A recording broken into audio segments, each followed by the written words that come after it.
न्यायपालिका के लिए भी भेजे हैं, अभी 70 लोग गए हैं न्यायपालिका। और संभावनाओं पे तो प्रतिक्रिया मत लो आप कम से कम, कई बार ऐसा होता है। आप पूरा मकान गिरा दे रहे हैं, इसलिए मैं पूछ रही हूँ ये सर आपसे। हाँ, हम हाँ कह रहे हैं, ना कह रहे हैं क्या? ये दिग्विजय सिंह जी हो या ओवैसी हो, ये कौम की बात करते हैं, ये कौम की राजनीति करते हैं। हम हे भारत के राम जगों में तुम्हें जगाने आया हूँ, साधर्मों का धर्म एक बलिदान बताने आया हूँ, साधर्मों का धर्म एक बलिदान बताने आया हूँ। और आप मुझे अदर सोशल मीडिया ऐप पर भी फॉलो कर लेना। तो ये है मेरी Facebook ID, Instagram ID, Twitter ID, Facebook page और को आईडी। आप इन आईडीज़ को कॉपी करके मुझे फॉलो कर लेना।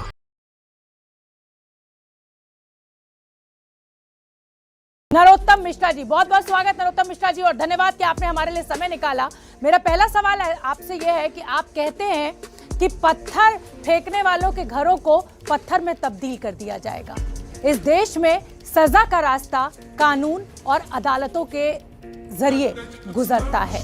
अगर किसी प्रदेश का मुख्यमंत्री और गृह मंत्री अदालत और कानून को दरकिनार किनारे कर खुद ही फैसला करने लगेगा, तो फिर उस प्रदेश के नागरिकों के भरोसे का और उनके साथ हो रहे इंसाफ का क्या होगा?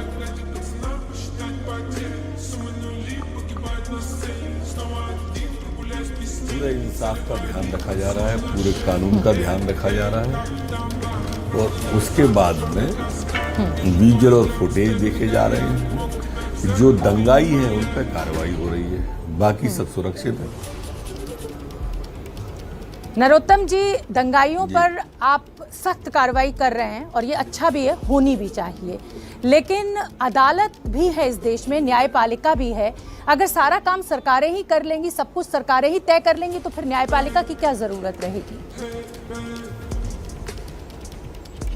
न्यायपालिका के लिए भी भेजे हैं, अभी 70 लोग गए हैं न्यायपालिका। अलग अलग काम है सबके, सब अपने अपने काम पे मुस्तैद हैं, और न्यायपालिका कोई आदेश देगी तो उसको भी अक्षर से मानेंगे। नरोत्तम मिश्रा जी, कहा यह जाता है कि जब भी कोई कानून को अगर कोई तोड़ता है, अगर मर्डर होता है तो उसको मर्डर की सजा मिलती है, कोई रेप करता है तो उसको रेप की सजा मिलती है। आईपीसी में हर जुर्म के लिए अपने अपने प्रावधान बिल्कुल लिखे हुए हैं और साफ साफ शब्दों में लिखे हुए हैं। अगर कोई दंगा कर रहा है तो उसको पहले ये साबित करना होगा सरकार को, वकीलों को, कि भाई इसने दंगा किया है, चार्जशीट दायर होगी, उसके बाद अदालती प्रक्रिया आगे चलेगी और उसके बाद ये तय होगा। आप तो दंगा करने की सजा जो है वो अवैध निर्माण कर दे रहे हैं। वो जब बने थे ना कानून, तब सीसीटीवी फुटेज और विजुअल और फुटेज नहीं चले थे। अब तो आंख से दिख रहे हैं, आपके चैनल पे ही देखे हमने दंगा करने वाले विजुअल फुटेज वाले। पहले गवाह और सबूतों के आधार पर चलता था, तब सीसीटीवी नहीं थे, अब हैं, अब विजुअल फुटेज हैं, और हम जो भी कार्रवाई कर रहे हैं वो नगरीय प्रशासन विभाग के नियमों के तहत कर रहे हैं। अवैध निर्माण जो मकान बनाने की अनुमति है उस अनुमतियों के तहत ही कर रहे हैं। कोई हम अवैधानिक काम नहीं कर रहे हैं, विधान के अंदर रह के कर रहे हैं। अगर किसी को लगता है कि अवैध है तो वो कोर्ट जा सकता है। ठीक है। अच्छा नरोत्तम जी, ये जो पूरी भीड़ है, इसमें से पत्थर फेंके जा रहे हैं, ये कैसे तय होगा कि ये जो पत्थर फेंक रहे हैं वो सिर्फ मुसलमान हैं, जिनके घरों को आप मलबे में तब्दील कर दे रहे हैं? अरे आप देख लो ना, उसमें सबके नाम, पते, चेहरे सब कुछ तो है उसमें। आपने ध्यान से विजुअल फुटेज देखे नहीं है? मोबाइल पे वायरल है, सभी के मोबाइल पे। मैं मध्य प्रदेश की बात कर रहा हूँ, हो सकता है आपके पास नहीं हो। नहीं, मैंने खूब अच्छी तरह उन फुटेज को देखा है उसमें। हाँ, लेकिन कई बार नरोत्तम जी ऐसा भी होता है कि क्राइम पब्लिक के सामने, नरोत्तम जी कई बार क्राइम बिल्कुल पब्लिक के सामने होता है, लेकिन उसके बाद भी अदालत में वो मुकदमा चलता है, वो चलता है, उसके बाद ही फैसला लिया जाता है, सजा मुकर्रर उसके बाद ही होती है। ये भी चलेगा, ये भी चलेगा, अच्छा चलिए, हाँ, ये भी अदालत में चलेगा। जो न्यायपालिका आदेश देगी मानेंगे। और संभावनाओं पे तो प्रतिक्रिया मत लो आप कम से कम। कई बार ऐसा होता है, माना कि मूलधन 100 है, ऐसा मत करो। आसमान बिना खंभे के टिकाए अगर गिर जाएगा तो क्या होगा, ऐसी संभावनाओं को बात नहीं करो, तथ्यों सर ये को संभावना नहीं है, जमीन पर मैं आपका बुलडोजर चलते हुए देख रही हूँ और बिना किसी नोटिस को चस्पा किए आप पूरा मकान गिरा दे रहे हैं, इसलिए मैं पूछ रही हूँ ये सर आपसे। हाँ हम हाँ कह रहे हैं, ना कह रहे हैं क्या? हम हाँ कह रहे हैं आपकी बात को। हम कोई छुपा रहे हैं या भग रहे हैं आपसे? ना हम छुपा रहे हैं। मुझे तो अच्छा लग रहा है कि आप मेरे सवालों का सामना कर रहे हैं और बेबाकी के साथ जवाब दे रहे हैं, मुझे बहुत अच्छा लग रहा है। लेकिन क्योंकि मेरा काम सवाल पूछना है इसलिए सर मैं पूछूंगी। नरोत्तम जी मैं इसलिए पूछ रही हूँ ये सवाल आपसे बार बार क्योंकि ये कहा जा रहा है, जवाब देना है यादव जी। बिल्कुल, चाहे असदुद्दीन ओवैसी हो या तमाम वो नेता हो, वो ये कह रहे हैं कि ये मकान गिराकर एक कौम पर निशाना साधा जा रहा है और एक कौम को खुश किया जा रहा है। इसका क्या जवाब आपके पास? अब देखो, ये दिग्विजय सिंह जी हो या ओवैसी जी हो, मैडम सुनिए तो, ये दिग्विजय सिंह जी हो या ओवैसी हो, ये कौम की बात करते हैं, ये कौम की राजनीति करते हैं। हम बात दंगाइयों की कर रहे हैं। कौम तो बड़ी संख्या में वहां पे रह रही है ना, बहुत बड़ी आबादी है वहां पे जो आराम से रह रही है, चैन से रह रही है। हम मुसलमान दिख की बात नहीं कर रहे, हम दंगाई की बात कर रहे हैं, वो मुसलमान की बात कर रहे हैं, वो विषयांतर करना चाहते हैं। इसीलिए तो दिग्विजय सिंह जी ने मस्जिद पे झंडा फहराते हुए खरगोन का फोटो डाला। आप मेरी आवाज पहुंच रही शोभना जी? बिल्कुल मैं सुन रही हूँ आपको, बिल्कुल सुन रही हूँ सर, आपका जवाब सुन रही हूँ तसल्ली बख्श तरीके से।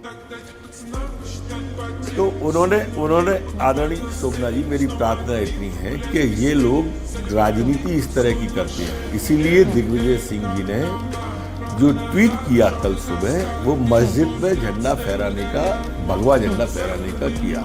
ये वही दिग्विजय सिंह हैं जिन्हें उज्जैन में जब होता है उधम, तो पाकिस्तान जिंदाबाद का नारा काजी साहब जिंदाबाद के रूप में सुनाई देता है। ये वही दिग्विजय सिंह हैं जिन्हें जाकिर नाइक शांति दूत के रूप में दिखाई देते हैं। ये वही दिग्विजय सिंह जी हैं जिसे मैं ओसामा बिन लादेन जो है ना, ओसामा जी नजर आते हैं। आपने दिग्विजय सिंह को बहुत अच्छी तरह से जानती हैं, आप ओवैसी को भी जानती हैं, इसलिए हम उनको जाति के हिसाब से नहीं, दंगाइयों के हिसाब से देख रहे हैं जी, और उसी हिसाब से ट्रीट भी कर रहे हैं। ठीक है नरोत्तम जी, मध्य प्रदेश आमतौर पर बड़ा शांत प्रदेश है, लेकिन इस बार आपके शासनकाल में 2 जगहों पर हिंसा हुई है, एसपी तक को गोली लग गई है। आखिर इसकी क्या वजह है? क्या कानून व्यवस्था संभल नहीं रही है?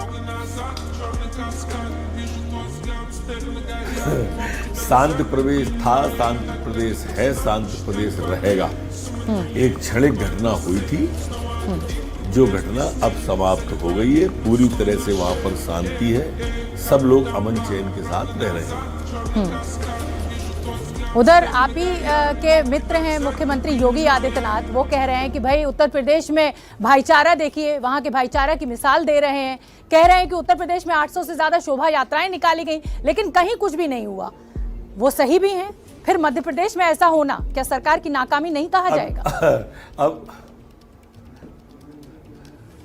अब ऐसा यहाँ भी नहीं होगा, हम कोशिश करेंगे। अच्छा नरोत्तम जी, लगातार ये सवाल मेरा इसलिए पूछना वाजिब हो जाता है क्योंकि ट्विटर पे भी बहुत लोग मुझे भेज रहे हैं सवाल। दंगों के बाद शिवराज सरकार ने बुलडोजर चलाए, लेकिन एक भी बुलडोजर हिंदुओं के घर पर नहीं चला। तो क्या पत्थरबाजी सिर्फ मुसलमानों की तरफ से हुई? और ये जो बुलडोजर चलाए जा रहे हैं, क्या धर्म विशेष के लोगों को आइडेंटिफाई करके चलाए जा रहे हैं? ऐसा आरोप विपक्ष लगा रहा है आपके ऊपर। आखिर सबका साथ सबका विकास की बात करने वाली सरकार इस मामले में भेदभाव क्यों कर रही है? बिल्कुल भेदभाव नहीं कर रहे।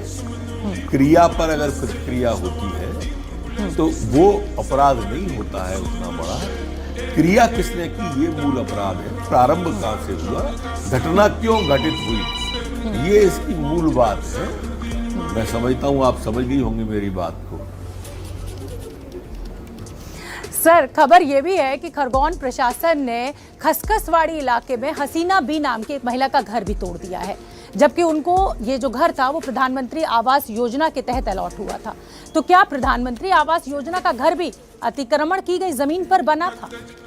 ये जवाब मैं सुनना चाहती हूँ, आपसे जानना चाहती हूँ सर। अरे बहुत जरूरी सुनिए शोभना जी, मैं हर बात का जवाब देने ही आपके चैनल पे आया हूँ।